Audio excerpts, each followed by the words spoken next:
when you were talking about our fast-paced society, and I really thought about how that affects children too, that children are put under so much pressure these days. Yeah. And not only just pressure in school, but rushed from activity to activity, and you're almost, a better parent if you take them to more activities or something. That's right. But in a sense, I think that, my opinion is that interferes with them developing presence and real appreciation, as do all the devices that are in their lives at such an early age.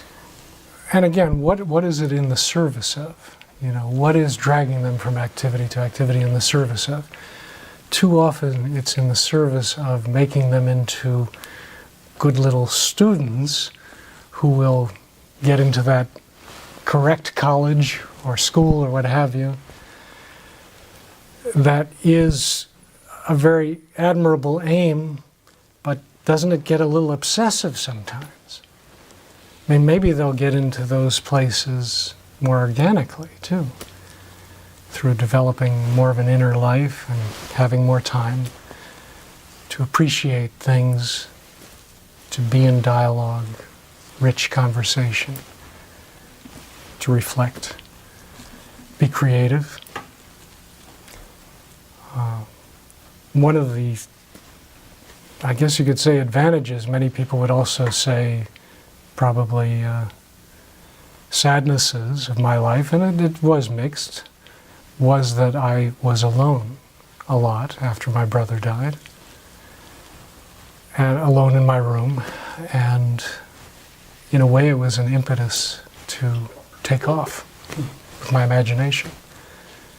So I started playing and creating a lot of different games, and like even movie sets, plays, stories. And some of that was sparked from those weird films that I saw. But all of that gets going, and it was supported in our home.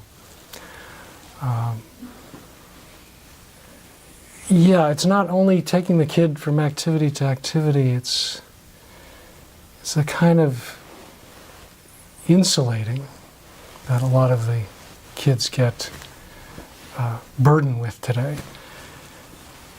And I feel mixed about this because I think my wife and I, to some degree, have participated in it, partly being a product of this contemporary civilization. When I was a kid, come home at night, join, I'm talking more of a teen, join other kids on the street.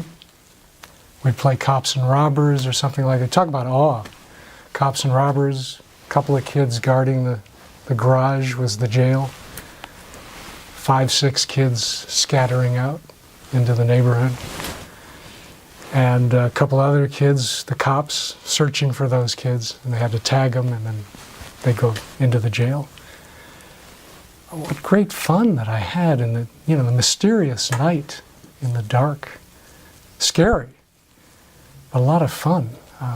Hiding in alleyways and people's backyards or kind of forested areas, and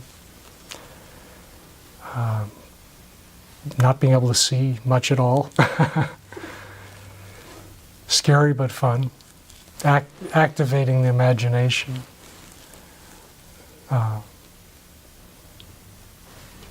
Tales to tell with your friends. Or we'd be outside, playing football or baseball on any afternoon, given afternoon. Just pickup games and that kind of thing. It seems it's a lot more controlled now. And again, I stand as accused to some degree, because I've been caught up in that culture. But maybe it's more of a culture of fear. We don't let our kids go enough and to find out for themselves about the awesome world. Mm-hmm. I tried to correct that a little bit, as I say, with some of these adventures that we'd go on. And, really emphasizing the earthy. But I'm concerned as to what that kind of manicured existence is going to bring for kids. And it goes right in tandem with, again, the technicization of life. I mean, I think it's probably, it's hyperbole, it's exaggeration to quote my mentor again, Rollo May, who was getting more and more concerned about the standardization of psychotherapy and the mechanization of psychotherapy, who said, if this keeps up, pretty soon we're all going to be pushing buttons and pulling levers. I mean, that's the ultimate nightmare, you know, where human becomes robotic, human-robotic meld more and more. I mean, that's happening in a very real medical and physical way, too. Absolutely. As people, you know, adopt robotics as part of their healing process. Genetic engineering, nanotechnology, these things are going to change the image and definition of what it means to be human. I'm very wary about it, very concerned about it. But on the other hand, I do have to say something for my son, who does challenge me, like most of the younger generation challenges the older generation. You know, oh, Dad, you get too obsessed with all that stuff. You know, you don't really understand. And I don't think it's quite as dangerous as you fear. And, you know, there's a lot more to the kind of interactions and communalism that kids are involved with than maybe you see. I grant all that. Mm-hmm. And he has his other moments where he's really wondering himself, too.